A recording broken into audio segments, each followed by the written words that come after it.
Media communication. In mass communication, media are the communication outlets or tools used to store and deliver information or data.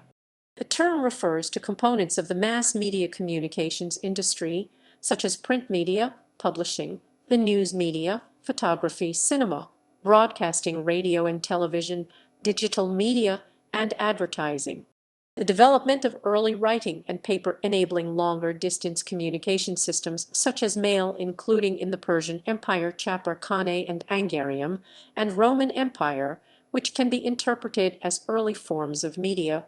Writers such as Howard Rheingold have framed early forms of human communication as early forms of media, such as the Lascaux cave paintings and early writing. Another framing of the history of media starts with the Chauvet Cave paintings and continues with other ways to carry human communication beyond the short range of voice, smoke signals, trail markers, and sculpture. The term media in its modern application relating to communication channels was first used by Canadian communications theorist Marshall McLuhan, who stated in Counterblast 1954, "The media are not toys. They should not be in the hands of Mother Goose and Peter Pan executives. They can be entrusted only to new artists because they are art forms." By the mid-1960s, the term had spread to general use in North America and the United Kingdom. The phrase mass media was, according to H. L. Mencken, used as early as 1923 in the United States. The term medium, the singular form of media, is defined as one of the means or channels of general communication, information, or entertainment in society, as newspapers, radio, or television. Regulations.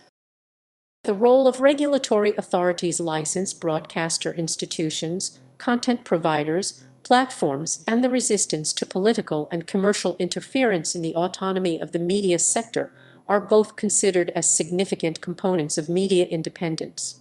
In order to ensure media independence, regulatory authorities should be placed outside of government's directives. This can be measured through legislation, agency statutes, and rules. Government regulations, licensing. The process of issuing licenses in many regions still lacks transparency and is considered to follow procedures that are obscure and concealing.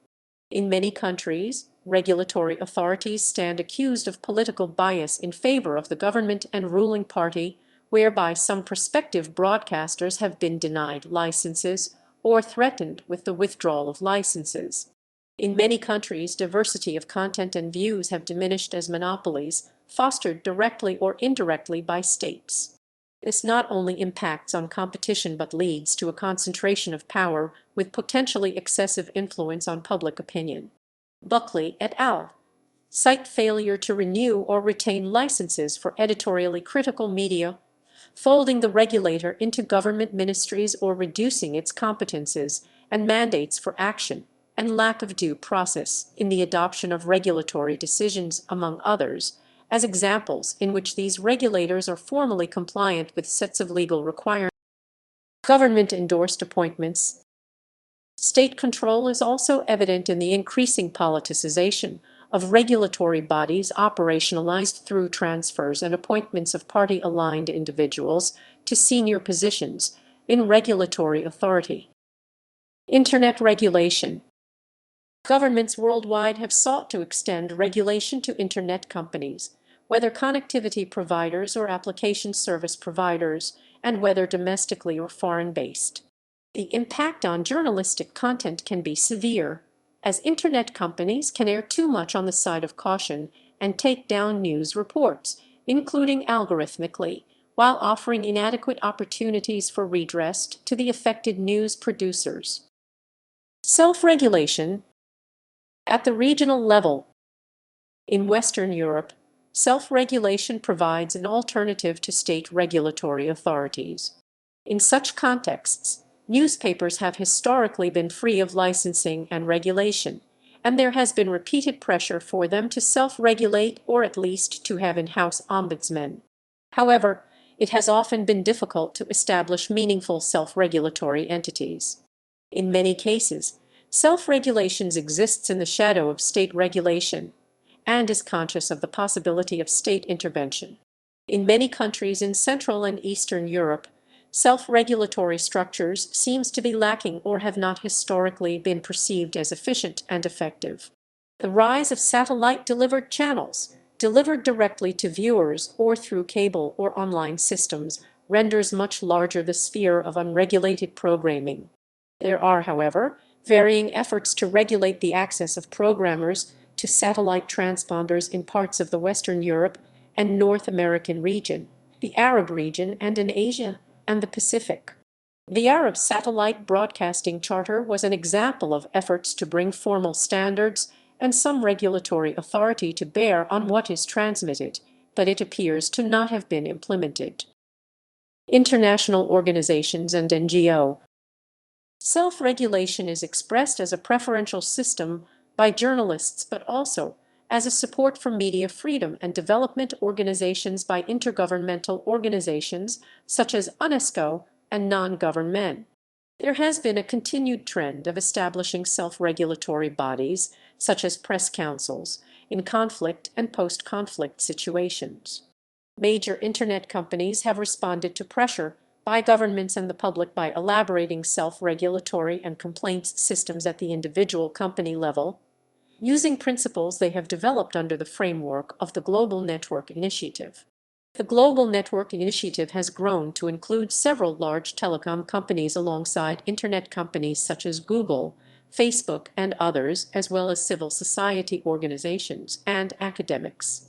The European Commission's 2013 publication, ICT Technology Sector Guide on Implementing the United Nations Guiding Principles on Business and Human Rights, Impacts on the Presence of Independent Journalism. Private sector. Public pressure on technology giants has motivated the development of new strategies aimed not only at identifying fake news, but also at eliminating some of the structural causes of their emergence and proliferation. Facebook has created new buttons for users to report content they believe is false following previous strategies aimed at countering hate speech and harassment online. These changes reflect broader transformations occurring among tech giants to increase their transparency. As indicated by the Ranking Digital Rights Corporate Accountability Index, most large Internet companies have reportedly become relatively more forthcoming in terms of their policies about transparency in regard to third-party requests to remove or access content, especially in the case of requests from governments. At the same time, however, the study signaled a number of companies that have become more opaque when it comes to disclosing how they enforce their own terms of service in restricting certain types of content and account. Fact-checking and news literacy. In addition to responding to pressure for more clearly defined self-regulatory mechanisms and galvanized by the debates over so-called fake news, Internet companies such as Facebook have launched campaigns to educate users about how to more easily distinguish between fake news and real news sources. Ahead of the United Kingdom national election in 2017, for example, Facebook published a series of advertisements in newspapers with tips for spotting false news, which suggested 10 things that might signal whether a story is genuine or not. There have also been broader initiatives bringing together a variety of donors and actors to promote fact-checking and news literacy, such as the News Integrity Initiative at the City University of New York's School of Journalism. This $14 million investment by groups including the Ford Foundation and Facebook was launched in 2017, so its full impact remains to be seen. It will, however, complement the offerings of other networks, such as the International Fact-Checking Network launched by the Poynter Institute in 2015, which seeks to outline the parameters of the field. Social impact. Media technology has made viewing increasingly easier as time has passed. Children today are encouraged to use media tools in school and are expected to have a general understanding of the various technologies available. The Internet is arguably one of the most effective tools in media. Email, Skype, Facebook, and other services have brought people closer together and created new online communities. However, some argue that certain types of media can hinder face-to-face communication. In a large consumer-driven society, electronic media, such as television, and print media, such as newspapers, are important for distributing advertisements. More technologically advanced societies have access to goods and services through newer media than less technologically advanced societies. In addition to this advertising role, media are nowadays tools for sharing knowledge around the world. Analyzing the evolution of media within the society, Popkin assesses their role in building connections between politics, culture, economic life, and society. For instance, newspapers have provided opportunities to advertisers and to readers seeking up-to-date information on foreign affairs or the economy. Wilinski promotes the potential of modern technology to cross cultural, gender, or national barriers. He sees the Internet as offering an opportunity to establish a fair and equal system of knowledge. As the Internet is in theory accessible to anyone, any information on it may be read and consulted by anyone. Wilinski argues that the Internet is a sustainable way to overcome the gap between developed and developing countries, as both will get a chance to learn from each other. Khaneh addresses the issue of unbalanced relations between the North and South countries, asserting that Western countries tend to impose their own ideas on developing countries. Therefore, Internet is a way to re-establish balance by, for instance, enhanced publication of newspaper, academic journal from developing countries. Kristin is the one who created a system that provide access to knowledge and protect people's customs and culture. Indeed, in some traditional societies, some genders cannot have access to a certain type of knowledge, therefore respecting these customs. Within this process of dissemination, media would play a role of intermediaries, that is, say, translation and academic research into a journalistic format accessible by lay audience level. Consequently, media is a modern form of communication aiming at spreading knowledge within the whole world, regardless any form of discrimination.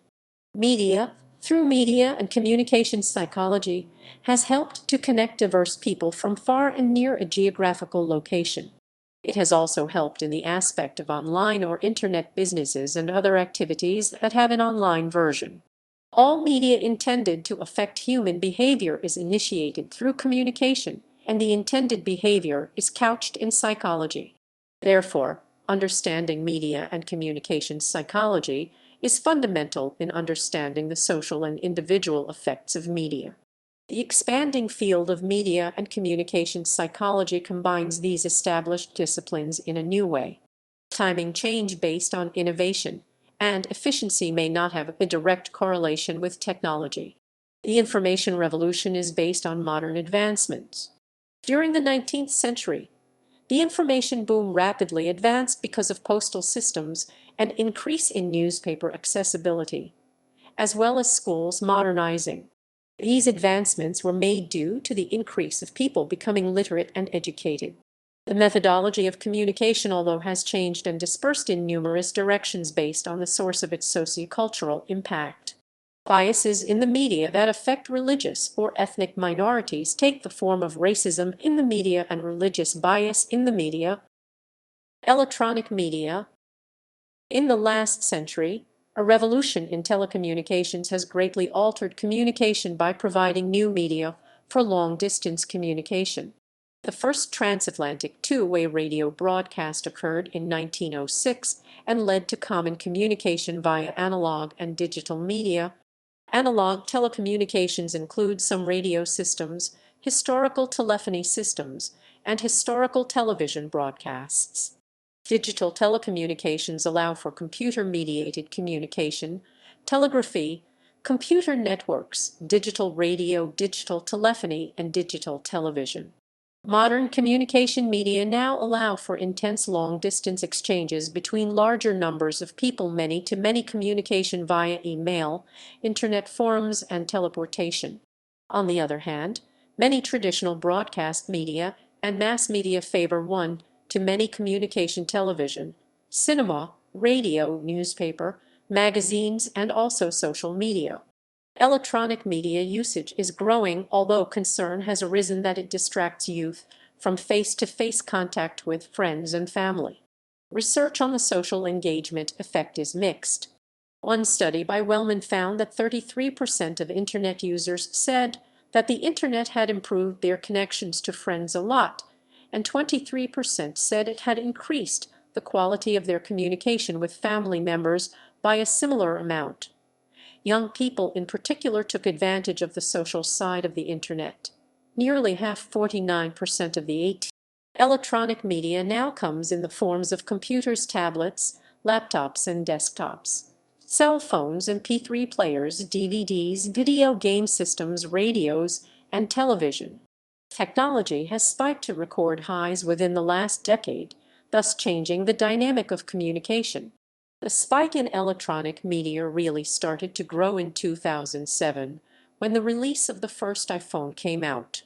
The meaning of electronic media, as it is known in various spheres, has changed with the passage of time. The term media has achieved a broader meaning nowadays as compared to that given it a decade ago. Earlier, there was multimedia, once only a piece of software application software used to play audio, sound, and video visual object with or without sound. Following this, it was CD compact disc and DVD digital versatile disc, then camera of 3G third generation, applications in the field. In modern terms, the term media includes all the software which are used in PC, personal computer or laptop, or mobile phone installed for normal or better performance of the system. This type of hard disk is becoming increasingly smaller in physical size. The latest inclusion in the field is magnetic media, magnetic stripe, whose application is common in the fastest growing information technology field. Modern-day IT media is commonly used in the banking sector and by the income tax department for the purpose of providing the easiest and fastest possible services to consumers. In this magnetic strip, account information linking to all the data relating to a particular consumer is stored. The main features of these types of media are prepared unrecorded blank form, and data is normally stored at a later stage as per the requirement of its user or consumer. Games as a medium for communication.